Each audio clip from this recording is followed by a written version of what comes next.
Hi friends, welcome to Vinod Kumar royals Ongole cows breeding farm friends.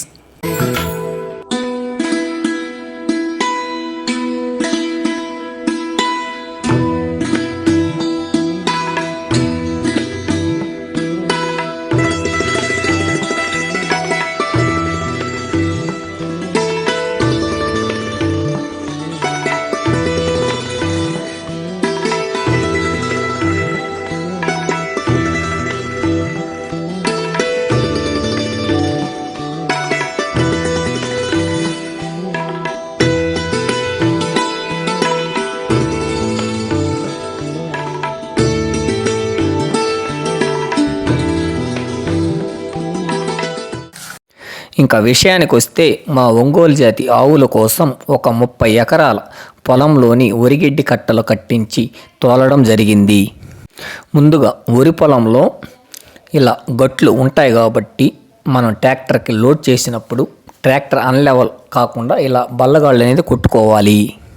ఇలా tractor trolley వరి పొలంలోకి తీసుకొని వెళ్ళి అక్కడ మనం జాగ్రత్తగా ఒక చుట్ట వెనక ఇంకొక చుట్ట కానీ బేర్చుకున్నట్లయితే ఒక 70 కాడి నుంచి 80 చుట్టల దాకా మనం ట్రాక్టర్కి లోడ్ చేసుకోవచ్చు.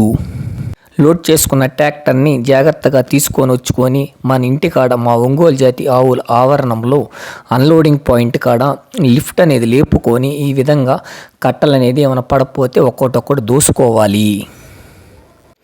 నన్ను నమ్మి ప్రతి సంవత్సరం ఈ 10 మంది వచ్చి మాకు వరిగడ్డి వామి ఎంతో చక్కగా వేస్తూ ఉంటారు. వాళ్ళకి వెండ సమయంలో థమ్సప్ కానీ స్ప్రైట్ కానీ ఆవు మజ్జిగ కానీ నేను ఇస్తూ ఉంటాను. అలా ఇచ్చిన వల్ల వాళ్ళు ఎండ సమయంలో ఉపశమనం పొందుతారు. ఈ వరిగడ్డి కట్టలన్నీ మా ఒంగోలు జాతి ఆవుల ఆవరణంలో ఇలా అన్లోడింగ్ పాయింట్ చేసిన తర్వాత అక్కడే గిడ్డి వంకాడ 2 మిచ్చిన్లు మాకుంటాయి. ఆ 2 మిచ్చిన్లు యాడ్ చేసి ఎవరి పార్టీకి వాళ్ళు మిచ్చిన మీద మోపులని ఎత్తుకొని పైన చేరుస్తూ ఉంటారు. గిడ్డి వామి మీద ఆల్రెడీ 3 ఉంటారు.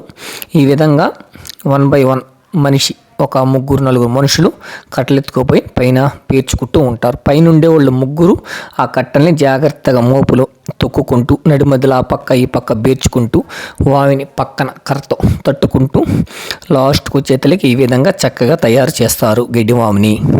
లాస్ట్ కొసకొచ్చిన పాట వావిని మనం అదే మోపు ఉంటుంది కదా, మోపును కోసుకొని పైన అనేది పని చేసుకుంటా అలా కప్పుకుంటూ వచ్చేయాలి.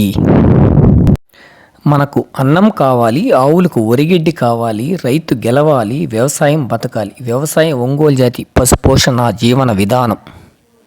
అవంతా కంప్లీట్ అయిపోయిన పాట ఆ ఒరిగడ్డి కట్టలు ఇక్కడ మనం తోలుకున్నాం కాబట్టి దాన్ని ఈ విధంగా శుభ్రంగా క్లీన్ చేసుకోవాలి.